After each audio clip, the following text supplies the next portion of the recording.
Shalom saudara, kita jumpa lagi dalam renungan harian GP Kris Pangkal Pinang. Hari ini kita akan merenungkan dari Kejadian pasal yang ke-27. Mari sebelumnya kita berdoa mohon pimpinan Tuhan.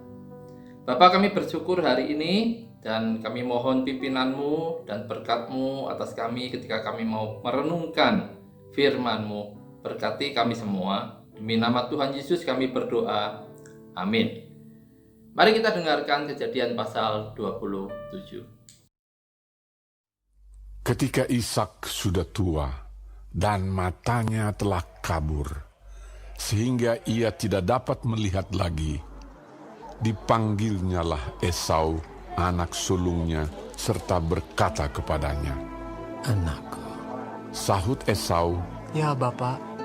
Berkatalah Ishak, "Lihat, aku sudah tua.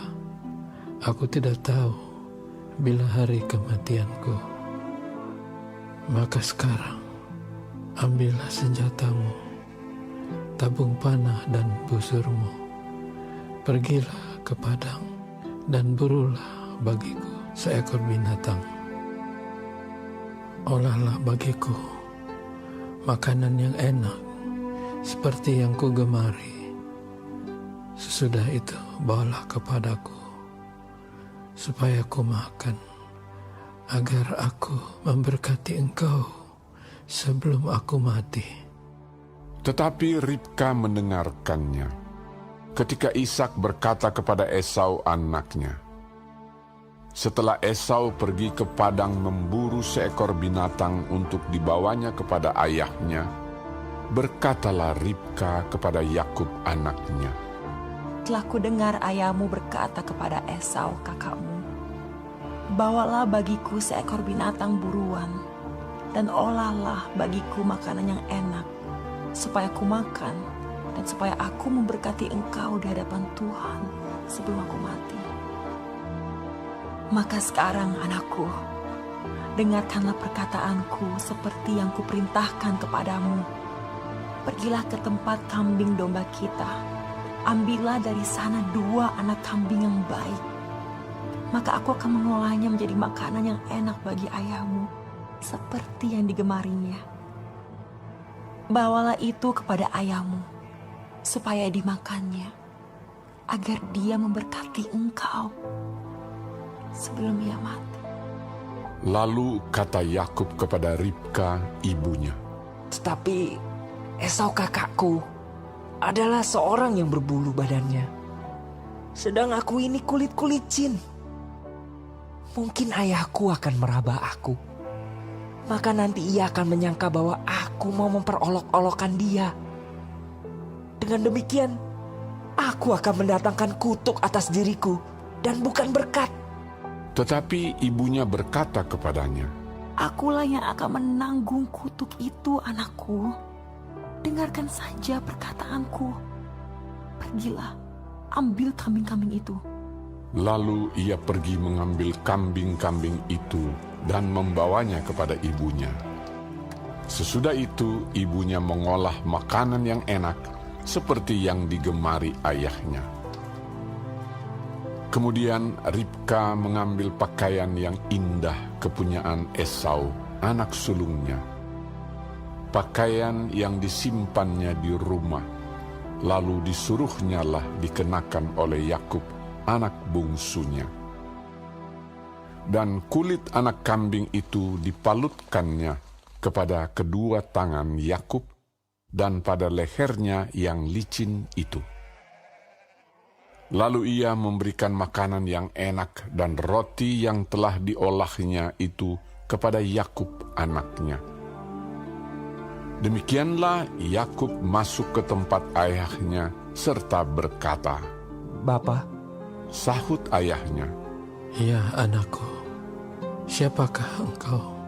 Kata Yakub kepada ayahnya, "Akulah Esau anak sulungmu. Telah aku lakukan seperti yang Bapa katakan kepadaku. Bangunlah, duduklah dan makanlah daging buruan masakanku ini, agar Bapa memberkati aku." Lalu Ishak berkata kepada anaknya itu, lekat juga engkau mendapatnya, anakku.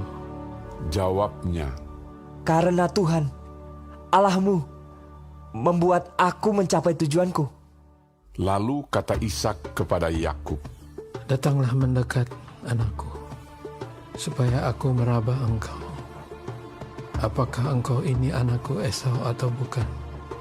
maka Yakub mendekati Ishak, ayahnya, dan ayahnya itu merabanya serta berkata, Kalau suara Yakub, kalau tangan Esau. jadi Ishak tidak mengenal dia, karena tangannya berbulu seperti tangan Esau, kakaknya. Ishak hendak memberkati dia, tetapi ia masih bertanya. Benarkah engkau ini anakku Esau? Jawabnya, Iya, lalu berkatalah Ishak, Dekatkanlah makanan itu kepadaku, supaya aku makan daging beruang masakan anakku, agar aku memberkati engkau. jadi didekatkannyalah makanan itu kepada ayahnya, lalu ia makan. Dibawanya juga anggur kepadanya, lalu ia minum. Berkatalah Ishak, ayahnya, kepadanya, Datanglah dekat-dekat dan ciumlah aku, anakku. lalu datanglah Yakub dekat-dekat dan diciumnyalah ayahnya. Ketika Ishak mencium bau pakaian Yakub, diberkatinyalah dia, katanya, Sesungguhnya bau anakku adalah sebagai bau padang yang diberkati Tuhan. Allah akan memberikan kepadamu embun yang dari langit dan tanah-tanah gemuk di bumi dan gandum serta anggur berlimpah-limpah.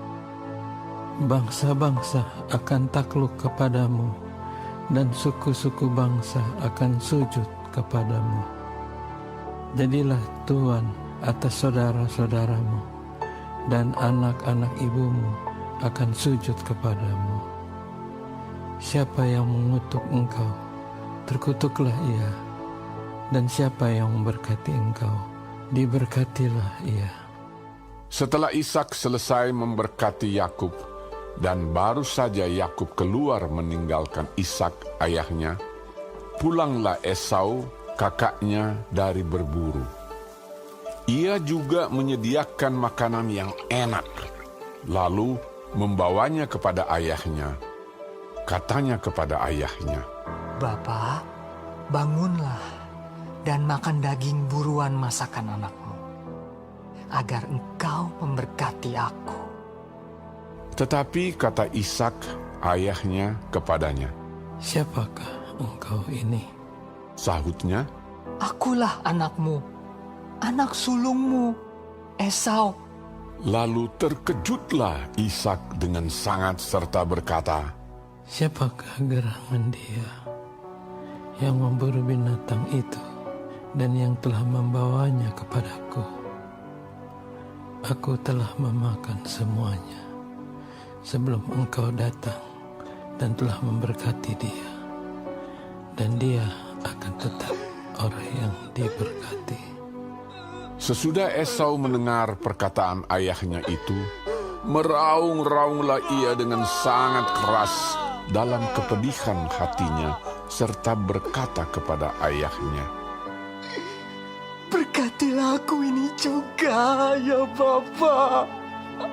Jawab ayahnya, Adikmu telah datang dengan tipu daya dan telah merampas berkat yang untukmu itu. kata Esau, Bukankah tepat namanya Yakub? Karena ia telah 2 kali menipu aku. Hak kesulunganku telah dirampasnya, dan sekarang dirampasnya pula berkat yang untukku. lalu katanya, Apakah Bapa tidak mempunyai berkat lain bagiku?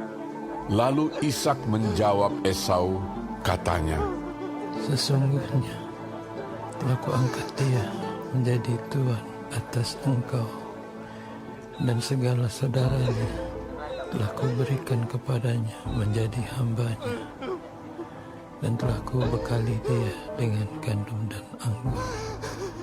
Maka kepadamu apalagi yang dapat kuperbuat, ya anakku? Kata Esau kepada ayahnya, Hanya berkat yang satu itukah ada padamu, ya Bapa. Berkatilah aku ini juga, ya Bapa. dan dengan suara keras menangislah Esau. Lalu Ishak ayahnya menjawabnya, Sesungguhnya tempat kediaman akan jauh dari tanah-tanah gemuk di bumi, dan jauh dari embun dari langit di atas. Engkau akan hidup dari pedangmu, dan engkau akan menjadi hamba adikmu. Tetapi akan terjadi kelak apabila engkau berusaha sungguh-sungguh, maka engkau akan melemparkan kuk itu dari tenggukmu. Esau menaruh dendam kepada Yakub karena berkat yang telah diberikan oleh ayahnya kepadanya. Lalu ia berkata kepada dirinya sendiri, Hari-hari berkabung karena kematian ayahku itu tidak akan lama lagi. Pada waktu itulah Yakub, adikku, akan kubunuh. ketika diberitahukan perkataan Esau, anak sulungnya itu kepada Ribka, maka disuruhnyalah memanggil Yakub, anak bungsunya, lalu berkata kepadanya, Esau, kakakmu, bermaksud membalas dendam membunuh engkau. Jadi sekarang anakku, dengarkanlah perkataanku. Bersiaplah engkau dan larilah kepada Laban, saudaraku ke Haran. Dan tinggallah padanya beberapa waktu lamanya, sampai kegeraman dan kemarahan kakakmu itu surut daripadamu, dan ia lupa apa yang telah engkau perbuat kepadanya. Kemudian aku akan menyuruh orang-orang untuk menjemput engkau dari situ. Mengapa aku akan kehilangan kamu berdua pada satu hari juga? Kemudian Ribka berkata kepada Ishak, Aku telah jemu hidup karena perempuan-perempuan Het itu.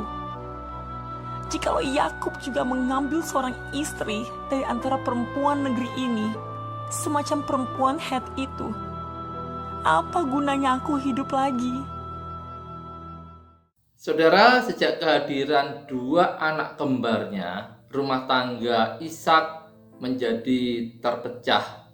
Ishak lebih menyayangi Esau dan Ribka lebih sayang kepada Yakub. Ini hanya soal waktu sebelum rumah tangga yang terpecah itu mulai hancur sendiri. Walau Ishak tahu bahwa Tuhan telah memilih Yakub putranya yang lebih muda untuk menerima berkat, namun ia mengumumkan bahwa ia akan memberikan berkat itu kepada Esau. Ribka juga tahu tentang janji Tuhan ini, dan seharusnya dia membiarkan Tuhan bekerja dengan caranya. Iman adalah hidup seharusnya tidak mengandalkan rancangan manusia. Kita semua meyakini bahwa siapa sih yang dapat mencegah Tuhan untuk mencapai tujuannya. Namun, Ribka memilih solusinya sendiri, solusi yang salah, sehingga dia menjadikan putranya sebagai pembohong, menipu Ishak ayahnya. Di pihak lain, jika Ishak mempercayai Tuhan, mentaati Tuhan, seharusnya dia tidak akan dibohongi oleh anaknya sendiri. Begitu juga dengan Esau. Sikapnya dulu yang memandang ringan hak kesulungannya, akhirnya menuai akibatnya. Ketika berkat itu sudah diberikan kepada Yakub, sedangkan ia menerima kutuk, maka menangislah ia. Penyesalan dan kemarahan membuat dia kembali mengambil sikap yang salah dengan berencana untuk membunuh adiknya. Sikapnya ini mengingatkan kita kepada Kain. Begitu juga dengan Ribka. Dia menanggung konsekuensi dari tindakannya. Demi menyelamatkan Yakub dari Esau, dia menyuruh Yakub mengungsi ke Haran beberapa waktu lamanya. Siapa sangka beberapa waktu itu yang diperkirakan Ribka mungkin hanya beberapa bulan atau tahun saja, ternyata sampai lebih dari 20 tahun. Meskipun semua siasatnya berhasil, namun sepanjang usianya, Ribka tidak pernah lagi melihat Yakub putra yang dikasihinya. Kiranya kisah rumah tangga Ishak ini dapat menjadi pelajaran bagi kita.